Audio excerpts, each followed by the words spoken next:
Wonderful. And I know we had our Latino brothers and sisters again. We got one here. We got more. Yes, yes. Wonderful. What kind of are you guys? What kind of? Where are you from? El Salvador and Mexico. Wonderful. Well, we are in Mexico, so white people stole this. We're in Mexico. Well, and El Salvador, I don't know if you know this, there's actually a Palestinian president of El Salvador. Yes. We've had Palestinian presidents in El Salvador and Honduras. None in Palestine, but 2. We're doing very well in Central America.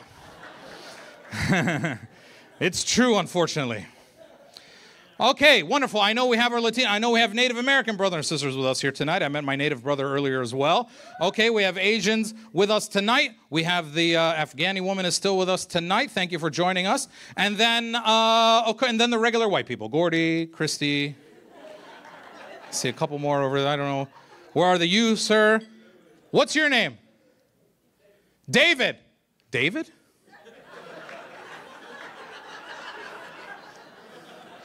Are you sure you're in the right event, David?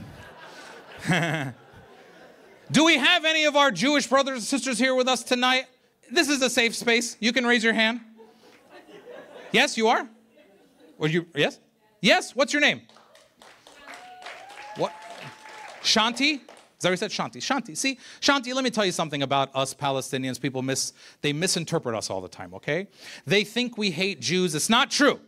We don't hate Jews. We hate apartheid. We hate occupation. We hate certain things. We hate being discriminated against. But we don't hate people for who they are. That's silly, and we're not silly. We're very smart. We love everybody, right? We love everybody. We don't hate anybody. In Arabic, we call Jews ulad amna, which means our cousins. And we're serious. We're ulad am. You know, the children of Abraham, Isaac, and Ishmael, we're ulad am. We're very similar, okay? Very similar in many ways, okay? Crazy mom. Big noses. Very hairy. That goes for men and women. Very hairy. The only difference is they are chosen by God. And we are chosen by the FBI. That's it. That's the only difference. Other than that, we're exactly the same.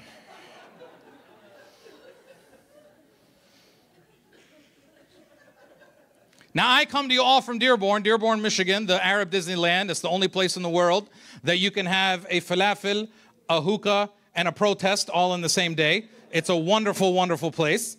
That's where I come from. We just elected our first Arab mayor ever in the city of Dearborn, Michigan. Yes, we're very proud about that. Yes, his name is Abdullah. Yes. We're very proud about that. A lot of things are going to change in Dearborn now that we have an Arab mayor. Not everything has been publicized yet. Right now, the city council meetings start at 7:30 on Tuesday nights. Now they're going to start at like 7:30, 7:45, 8 o'clock. Maybe Wednesday. Ramadan is now going to be 2 months in the city of Dearborn. That's right. Anything is possible in the city of Dearborn. Anything is possible. We do everything in the city of Dearborn. You can do anything in America. It's possible. We have a grocery store. In Arabic, it's called Aswa al-Mustafa. In English, it's called Super Green Land Market. We can translate whatever we want. We have a supermarket in Dearborn called Aswa al-Rida. In English, papaya. Anything is possible. Anything is possible. That's why, Arabs come to this country. Something I need you Arabs to do when you come to this country. Please stop doing it. Please stop, changing your names for white people. Okay? I hate it. Muhammad becomes Mo.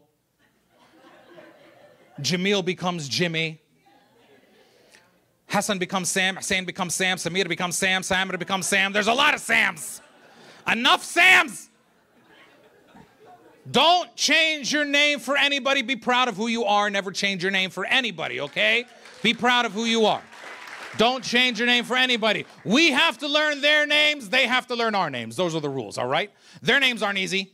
Brittany, Whitney, Mason, Madison, okay? Gordy, Christy. We got to learn all that shit. We got to learn their names. They got to learn our names. Those are the rules. Don't change your names for anybody, okay? If your name is Muhammad, be Muhammad. If your name is Jamil, be Jamil. If your name is Fatimi, be Fatimi. If your name is Jihad, be Jay, because we have enough problems. We do not need any more problems.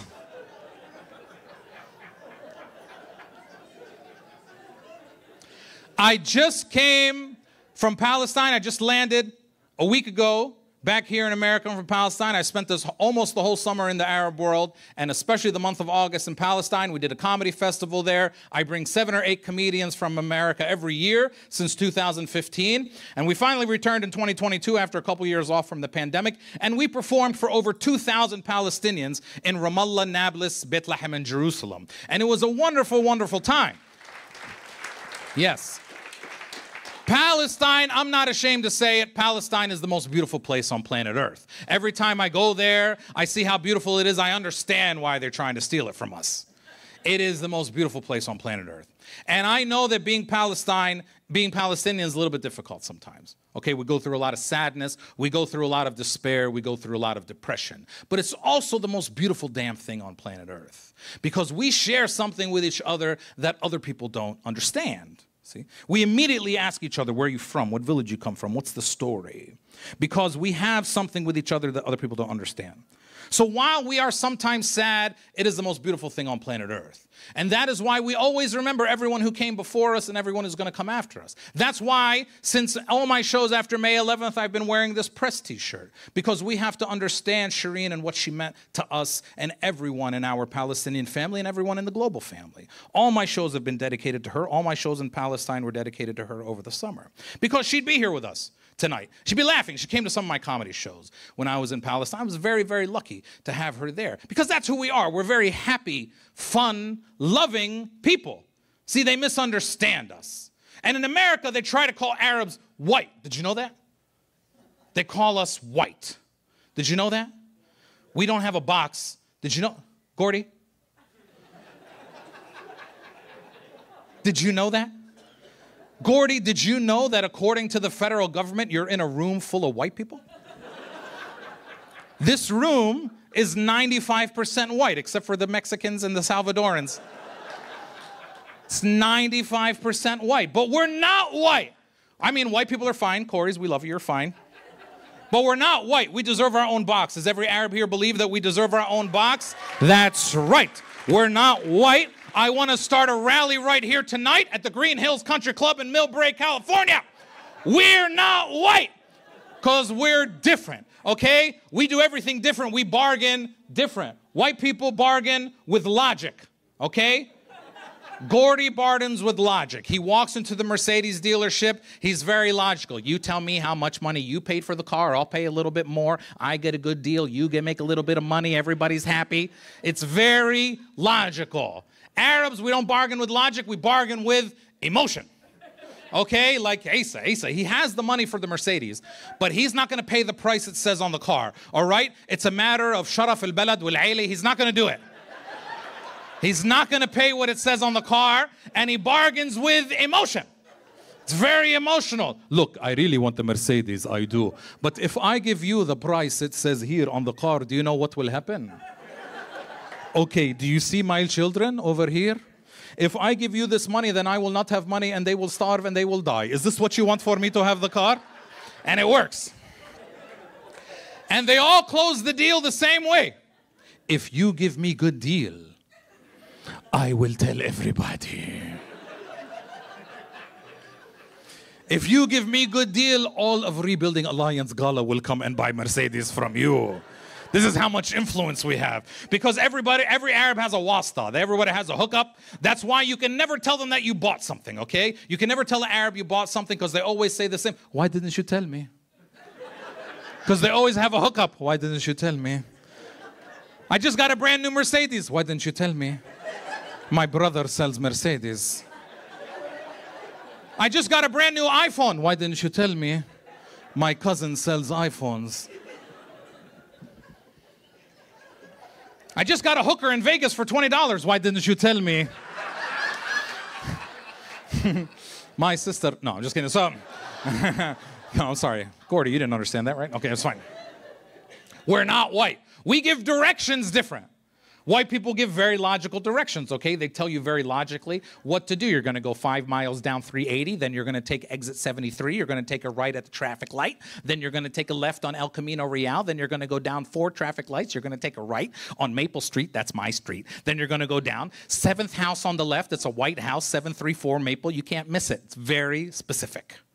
Not us, okay? We give directions. I remember when I was in high school, my uncle got a new house. I said, how do I get to your house? He says, okay, Habibi, first of all, you're going to go like 7 or 8 kilo. I'm like, what the hell is a kilo, bro? I grew up in America. What's a kilo? Is that like 100 miles? I don't know what that means. Then you are going to see a tree, a very big tree. Then you're going to take a left. You're going to go down like 7, 8, 9. I don't know. I don't really stop. Okay. Then you're going to see a black Mercedes and a white BMW. That is my house. That's how we describe people. We are a different group of people. We're not white. I know we're not white. Let me tell you why. Because I had COVID. Okay? Even though I live in Dearborn around a bunch of Arabs and nobody had COVID, mysteriously. It was hard. Listen, I'll tell you, I live around a lot of Arabs. It was hard to explain to Arabs about COVID in the beginning. I was like, you have to put on a mask. He's like, okay, yeah, fine. But like when I kiss people, I bring it down. I'm like, no, bro, you stop kissing people. You don't kiss people anymore. Because it's hard to explain to Arabs, you know, because we greet people. We're big greedy. We love to greet people, you know. So it's hard to explain that. But I know I'm not white because I had COVID and I did not lose my taste and smell. See, we Arabs, we've been raised on a lot of spices. And it's going to take a lot more than COVID for us to lose our taste and smell. Okay? We've been raised on a lot of spices. I don't know, you ever, if you watch white people with spices are different than us with spices. Okay? Like, you ever open up a white person's spice cabinet? It's not a spice cabinet, okay? Go to Gordy's house. It's not a spice cabinet. It's like a little section of a cabinet and only has 3 things: salt, pepper, and everything bagel spice. That's it. That's all they have. Have you ever opened up your mom's spice cabinet? 75 clear bottles of brown powder, unlabeled. No labels. No labels. And she says to you, give me the Kamoon. I'm like, which one? She's like, 4th from the back, 3rd. And I'm like, how do you know? I can smell it from here. I can smell it. We're different. We're not white, okay? They have white aisles at the supermarket. They have this thing called the international aisle. You ever see this aisle at the supermarket? It's not, it's just spice mixes, okay? Because I guess they don't know how to spice their food, so they buy spice mixes. And like, there's this thing called Hamburger Helper. You ever see Hamburger Helper? Hamburger Helper is a spice mix. My mom would die before she ever bought Hamburger Helper, okay? My mom, Hamburger Helper. I help the hamburger. I don't need help for the hamburger. We're different. We're not white. I know we're not white because I watch the news. Now, for those of you who don't know, Arabs, David, Gordy, Christy, right? David, Gordy, Christine? Which one is it? That's either one? Okay, all right. Gordy, David, we watch the news all the time, all right? It's like a social activity for us. We invite our friends over, we make coffee, we make popcorn, and we watch the news because we are the news. Somebody's clicking something over here, please. Because we are the news. That's why we watch it all the time. And I know we're not white because they have different words they use for white people on the news when when there's a mass shooting in America, and it's always a white guy. That's a white guy crime. It's not us. It's always a white guy. They have different words they use for white criminals on the news. Disturbed, deranged, delusional, depressed, all these nice D words they use for white people. It's not the word they use for us. What's the word they use for us? Terrorists. See how fast they said it, Gary? Gordy, I mean, they are programmed terrorists very fast. It's not the only word they use for us. There's another word they use for us, and that word is mastermind. For some reason, being an Arab or Muslim criminal makes you very smart. Mastermind. We're always masterminds. There was the guy in Las Vegas like 6 years ago. Remember him, the guy in Las Vegas? He was at the music concert, and he waited till everybody was there, and then he broke a window, and he started shooting, and he wounded 600 people, and he killed 60 people. He planned his crime for a week, by the way. He brought ammunition in and out of the hotel for a week. And the next day on the news, the headline said, he liked country music. That was the headline. Then there was a kid named Dylan Roof in Charleston, South Carolina. He pretended to pray with black people for an hour. Remember that kid? And then he killed everybody in the church. And then he told the police he wants to start a racial war between black people and white people. And the next day on the news, the senator from South Carolina, Lindsey Graham, said he's just a little crazy. Then there was a kid last year in Atlanta. He killed 8 Asian Americans in one day in Atlanta. And they had a press conference about him, and they said he had a bad day. Haram. He had a bad day. Then there was one of us. 5 years ago in New York City, he rented a van in his own name. Ran over 10 people, jumped out of the van with a fake gun. And the police shot him and they arrested him, and CNN said, they have caught the mastermind. He's not a mastermind, he's an idiot. We have depressed, deranged, delusional idiots just like everybody else. We are not special, okay? And you have to feel bad. You ever watch the news when they catch the white guy after the mass killing, and they always talk to his neighbors, and his neighbors always say the same thing? We're so shocked by this. This is such a surprise to us. This is my favorite. We never thought this would happen in our community, even though their community is the only community. It doesn't happen in other communities. And then they have a different definition of a good neighbor. He's such a good neighbor, I haven't seen him for 5 years. Listen, my neighborhood is all Arab, all right? If Ali doesn't see Hassan for like 45 minutes, she calls the cops. Hey, I think she's dead. Somebody come over. She's supposed to be. There's no privacy in our neighborhood. Everybody's in everybody's business. If somebody does something crazy in our neighborhood, go start talking to the people the next day. No, we are not surprised. Actually, Mustafa has been talking about doing this for like 3 years now. We are surprised it took this long, actually, before he did it.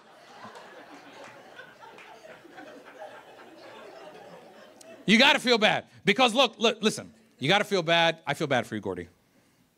Because it used to be cool in America to be white. It used to be really cool. It used to be the coolest thing, right? But now it's not. Now everybody wants to be something. They want to have a little, you know, I'm 1/16th Cherokee or whatever they say. They want to have something. And they do these ancestry tests. You ever see these ancestry tests when you're like, did I do something wrong? You guys are sitting up here. I'm so scared. And it's okay, Donna. I just want to make sure I didn't do anything wrong. Somebody told me I had to give you this. Oh, is it money?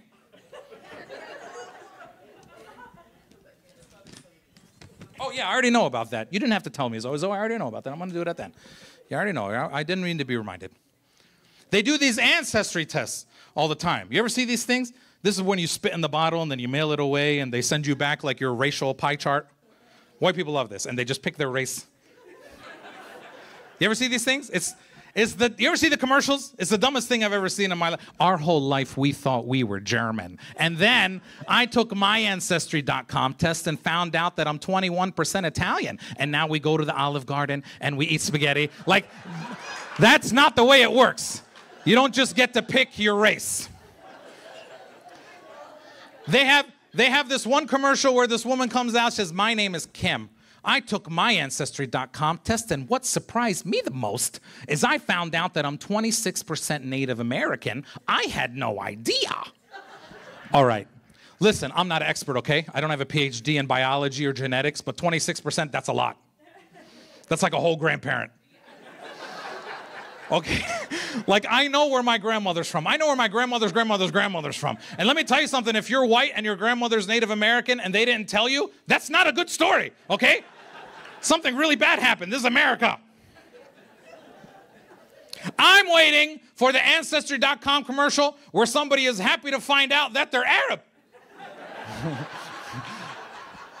I don't think you're gonna. Our whole life, we thought we were Puerto Rican. And then I took my Ancestry.com test, and what surprised me the most is I found out that I'm 26% Arab. And now we go to the airport early, you know.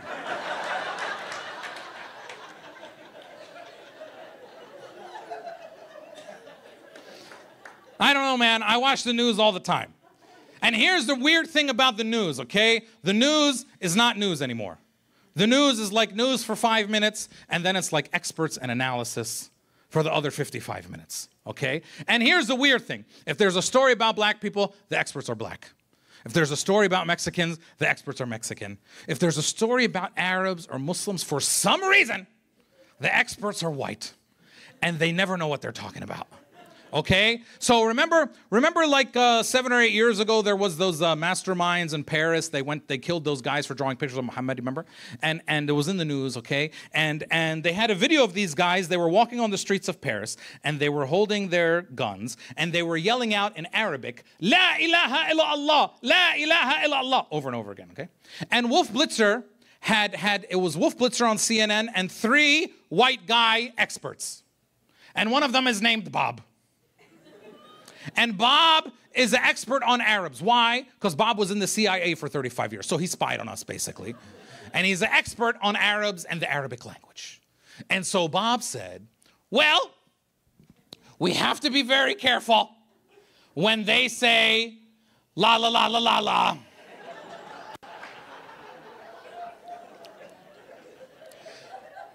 Because la la la la la la means I will die for Allah. Now, David, La ilaha illallah does not mean I will die for Allah, okay? It means there's no God, small g, but God, big G. It's just a way of saying, oh my God. Muslims and Christians in Arabic both say it. We say it all the time. It doesn't have to mean anything bad, all right? It doesn't have the word I or will or die or I will die. No combination of these words whatsoever. In fact, if you say it 3 times in a row, you become a Muslim. Go ahead. No, stay white. That's better. We say it all the time, right? It doesn't have to mean anything bad. We say it all the time. Like if David and I were walking down the street and the weather was beautiful, we might look up into the sky and say, La ilaha illallah. In fact, if we were walking down the street and a car came up on the sidewalk and it almost hit us, but then we jumped out of the way and we were safe, we might say, La ilaha illallah. In fact, David, if we were walking down the boardwalk in Venice and a beautiful blonde woman in a bikini walked by, we might say, la la la la la la. All right, terrorism is like the least used purpose for that word. But they don't ask us.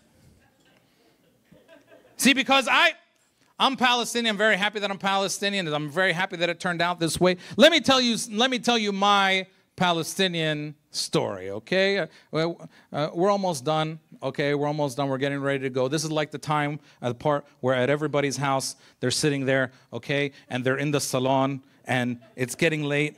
And by the way, in the beginning, when somebody enters somebody's Arab house, we always say, Ahlan wa sahlan. Let's all say it together. 1, 2, 3. Ahlan wa sahlan. Gordy, David, Ahlan wa sahlan. Let's say it one more time for them.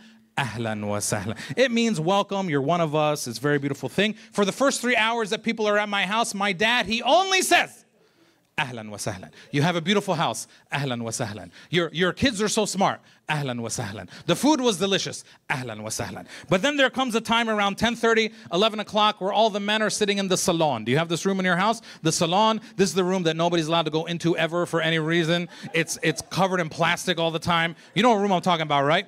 Like if you fall asleep in that room, your mom kicks your ass. You know what room I'm talking about? So they're all sitting in that room and it's getting kind of late. And they've already done everything, all right? They already had coffee, they had tea, they had baklawa, they had bizr. Somebody talked about the Palestinians and the Jews. Somebody said poetry. It's getting late.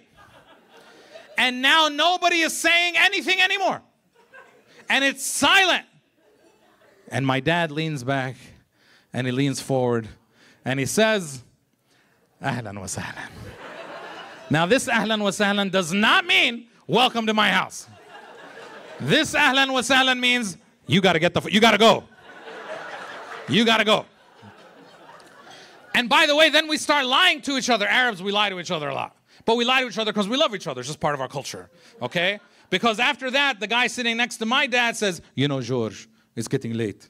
We should go. And my dad lies to him. No! Stay! Sleep over? It's a lie. But we do it because we love each other. By the way, Arabs, you got to be careful. You can't be Arab around white people. Okay? You can't do it. We tried it. Okay? One day my dad invited the white neighbor over the house, and he was sitting there, and it was getting late, and the white guy got up and he said, you know, it's getting late, we should go. And my dad said, no, stay. And the white guy said, yeah, okay, fine. Yeah, you want me to stay? I'll stay. 5 minutes later, it's like, I gotta go. My dad said, no, stay. He said, all right, fine. You want me to stay? I'll stay. 10 minutes later, my dad freaked, get the hell out of my house. Don't you understand? When we say stay, it means go. That's the problem in Palestine. The Israelis came 74 years ago and we were like, hey, stay. And they took us serious. Let me tell you my Palestinian story. I'll do this real quick. Ahlan wa sahlan. There's only about 45 minutes left in the show. My dad was born in Jaffa in 1948. Okay? He was born in Jaffa because his mother was born in Jaffa. My grandmother is from Jaffa, Jaffawiya. Her name is Salma. Now, my dad was born in March of 1948.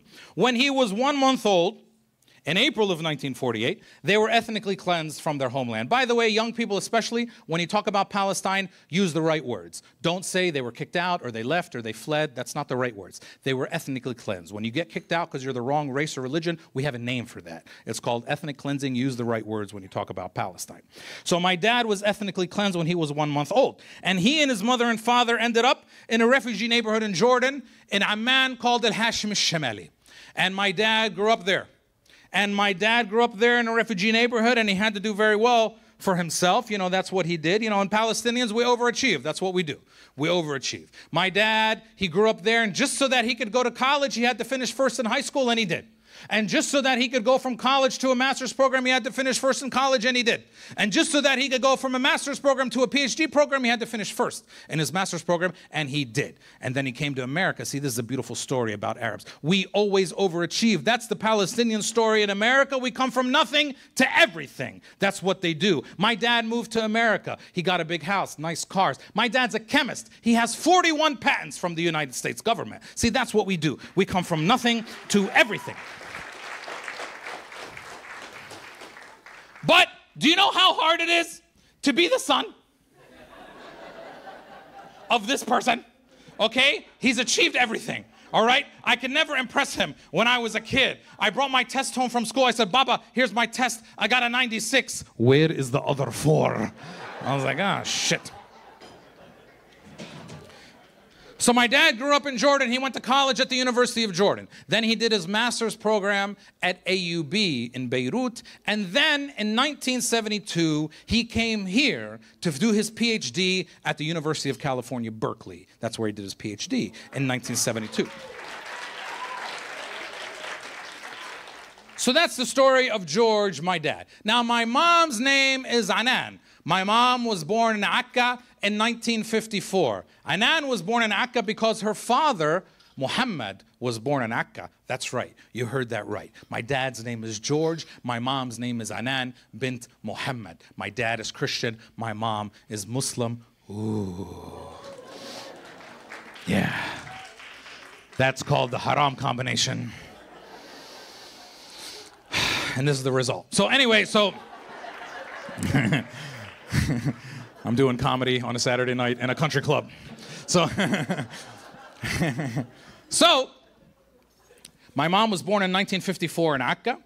And when she was 11 years old, my grandfather, who was a specialist in agriculture, got a chance to do a master's degree at the University of California, Davis. So in 1965, he came to the University of California, Davis. He came with him and my grandmother and their 4 daughters from Akka. They took a boat from Haifa to Spain, another boat from Spain to New York, and a bus from New York to California. And they ended up in Davis, California, and my grandfather did his master's for 2 years. In 1967, in June, he was supposed to move back to his house in Akka. Now, my grandfather grew up in the old city of Akka, a beautiful place. In 1948, he was only 19 years old. He was out of the city. He came back after the war in Akka happened. And when he came back, he found that his father and his brothers had all fled to Lebanon. They became refugees. They were ethnically cleansed as well. He came back and he said to the Israelis, that's my house. And they said, well, we have this rule where that's not your house anymore. But they said to him, you can rent your house if you want from us. So my grandfather rented his own house from the Israelis. And that was still the case when he was in California. In 1967, he was about to return to Palestine. And then June 1967, the war in Palestine happened. And my grandfather, whose name was Muhammad from Akka, and he was an Israeli citizen, the Israeli consulate in San Francisco called him up. And they said to him, Muhammad, you are an Israeli citizen. We would like to send you on a speaking tour to colleges in California, and you can tell everybody how much we Israelis love our Arab citizens. And my grandfather said, no, thank you. And they said, if you don't do this, then we are going to cancel your lease on your house, and you can't come back. And he said, well, then I guess you got to do what you got to do. And he ended up now in America, stranded, without a job, with no home to go back to. But he's a Palestinian, so he figured it out. He started applying for jobs. And my grandfather found a job here in California with a company called Ernest and Julio Gallo Wines. And then now, he started working for them. So, this Palestinian refugee named Muhammad was teaching white people in California how to make good wine. And he did a very good job. And so he lived in California for the rest of his life. And my mother grew up in California. And then she finished high school, and then she finished junior college, and then she went to do her last 2 years of college in 1974 at the University of California, Berkeley. And that's where she met my father. And so George and Anan met there, here in the Bay Area, in Berkeley, California. And they fell in love. And why they fell in love? Because of Palestine. Because Palestine brings people together. We love Palestine. They were marching. They were marching, yes. And we Palestinians, we march and we chant, and we don't care if it rhymes or it doesn't rhyme. I remember when I was a kid, at 7 a.m. we'd wake up in Philadelphia, and by 10 a.m. we were in New York City and we were protesting. And we chant, and it doesn't matter if it rhymes or not. Okay? 1, 2, 3, 4, we don't want your war. 5, 6, 7, 8. Free, free Palestine. We don't give a shit. It doesn't have to rhyme.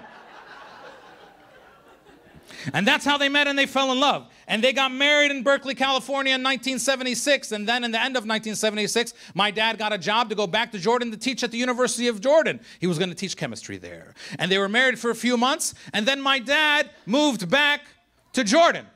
And where are they going to live in Jordan? They're going to live in El Hashim al-Shamali, that neighborhood in Amman, right above George and Abu George. And when they moved there, that's when George found out that my dad married Anan bint Muhammad.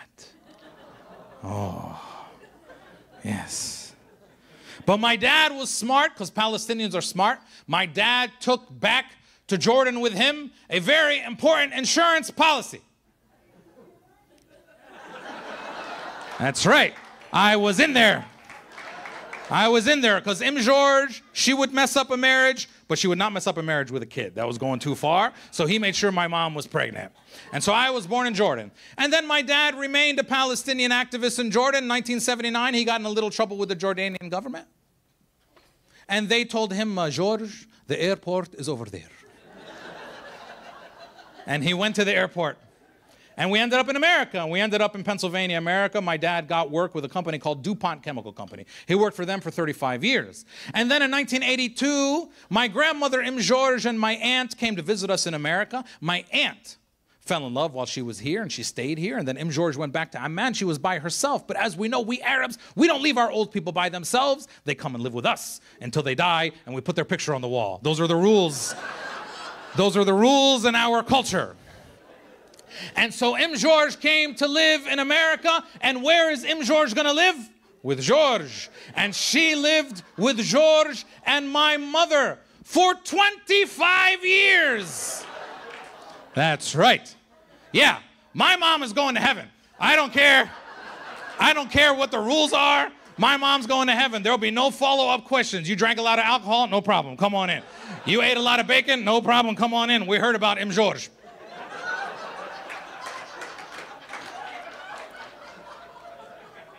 Now, George George lived in our house. We had 4 bedrooms in our house. We had 4 kids and my parents. Me and my brother were roommates. My sisters were roommates. My parents were roommates. And George had her own room. And every night, me and my brother Ahmad, we would go to George's room after dinner because my teta George, she would buy these chocolate cakes that my mom would never buy for us. So we would go up there and visit her every night. But we had to pay a price. And the price was her stories.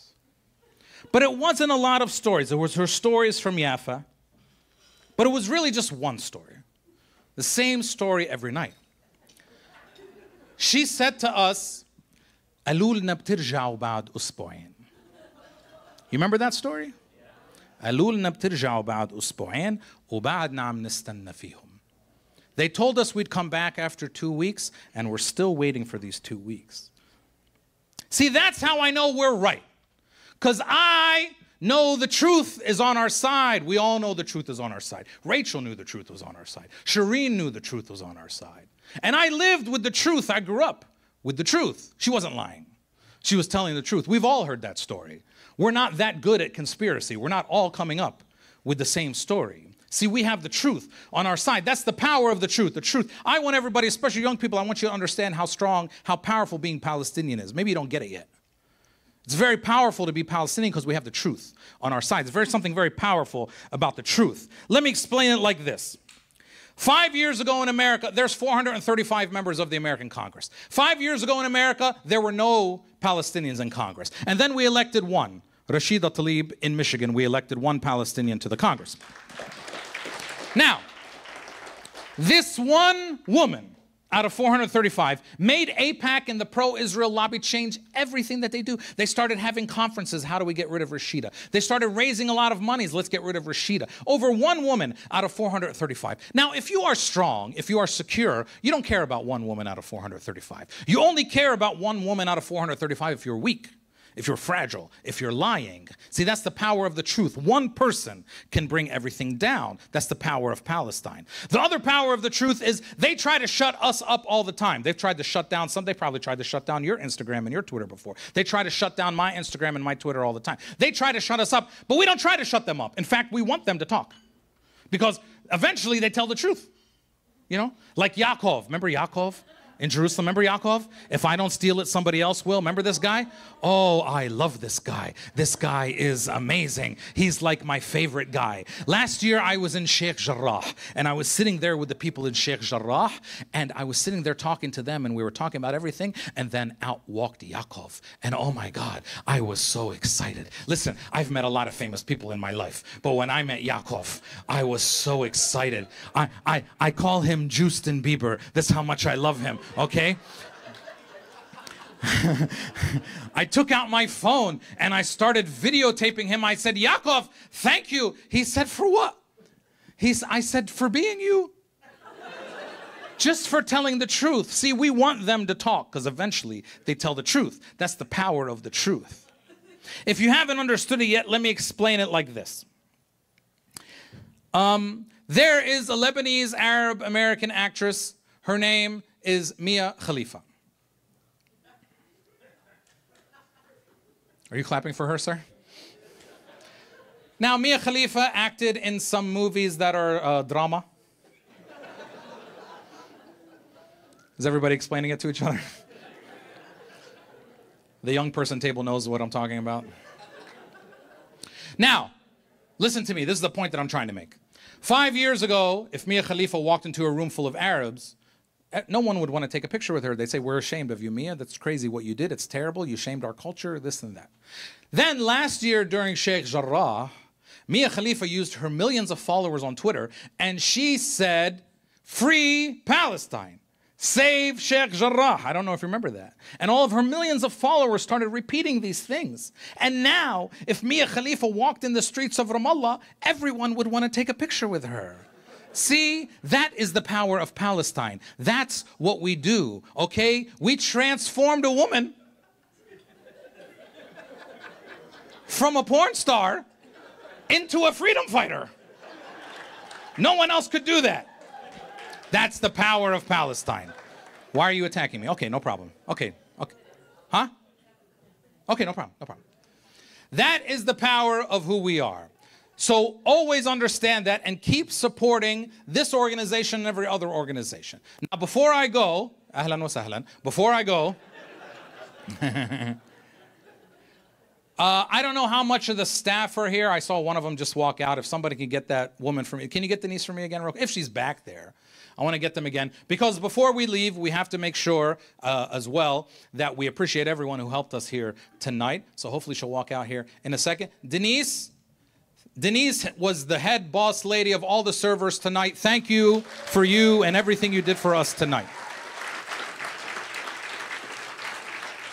Thank you so much, Denise. It's part of our culture to say thank you to everybody. It's part of our culture to support each other and love each other. Okay? So one thing to do, and then I want to tell one story, and then we're out of here. We all have to love and support each other all the time. All right? We don't do it enough in our culture. We don't do it enough to each other. We love each other, but we don't tell each other enough. So the first thing I want everybody to do is look at somebody on your table, if you know them, but especially if you don't know them, and look at them and tell them, thank you for coming tonight.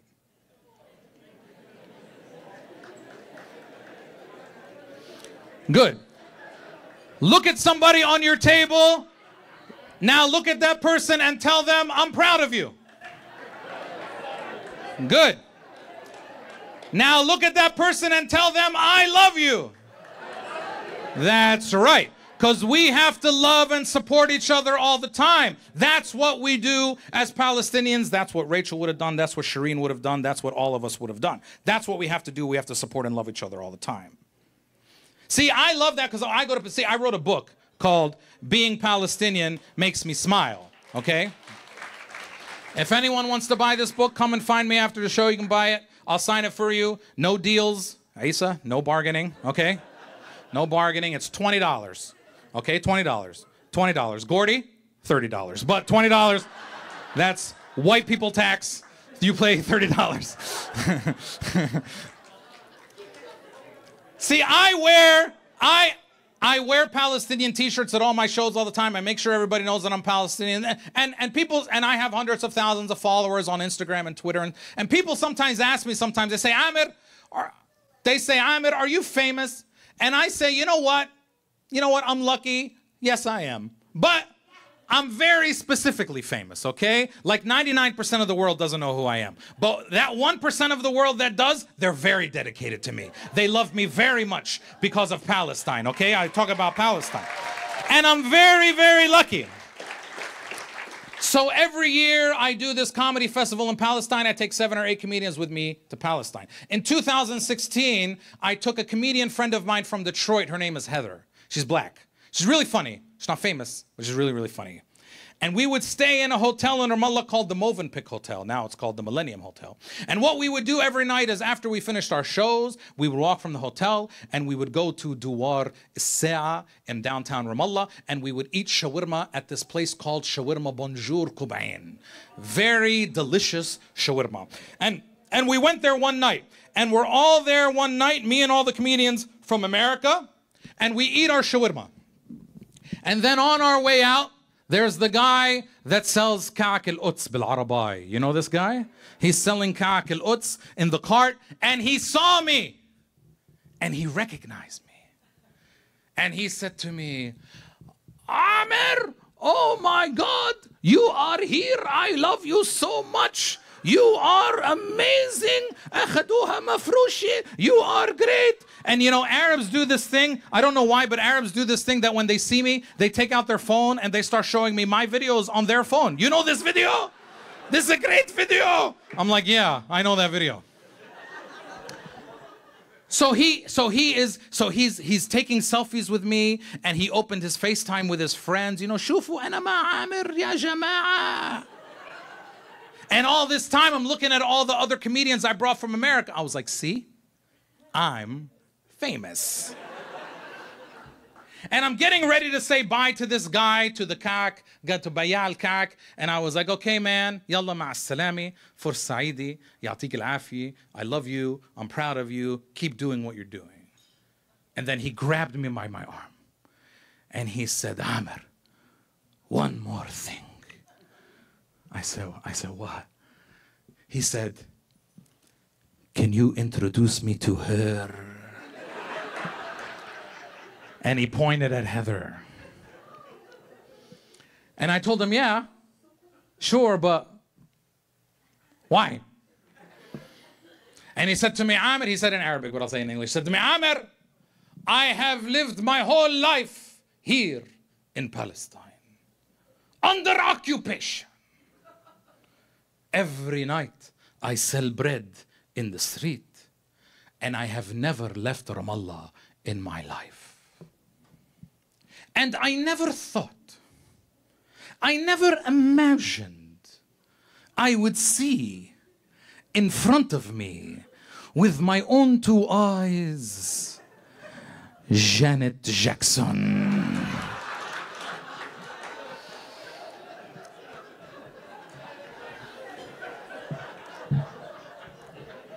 So in this moment, I had a very important decision. You know, like, what do I do? But I knew what the right thing was to do. I looked at Heather and I said, hey, Janet. Because this guy's taking a picture with Janet Jackson, all right? He's my fan. He's been living under occupation. He's taking a picture with Janet Jackson. Thank God his English wasn't very good, because he just said very general stuff to her, like, we love you very much. You are amazing, you know? And she was like, was he at the show? I was like, I don't know. I think in Arabic he said to her, like, وزعلنا كتير على مايكل الله يرحمه.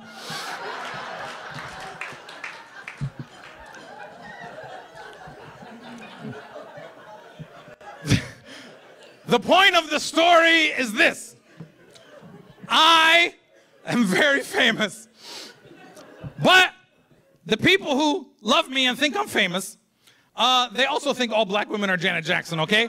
They haven't really traveled much outside of occupation. But, and this is why I'm very lucky, everybody, this is why I consider myself very lucky, is that the people who love me and think I'm famous, they love me so much, and they think that I'm famous enough to be hanging out with Janet Jackson. Do you know how famous that is? Do you know how much that guy loves me? He saw his favorite Palestinian comedian. He said, that's Amer. Then he saw a black woman with me. He said, that must be Janet Jackson.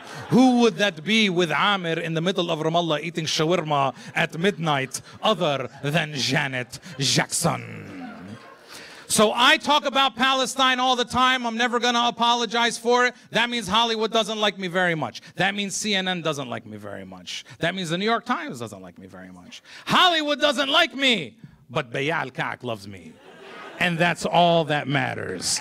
All right, everybody, have a good night. I love you very much.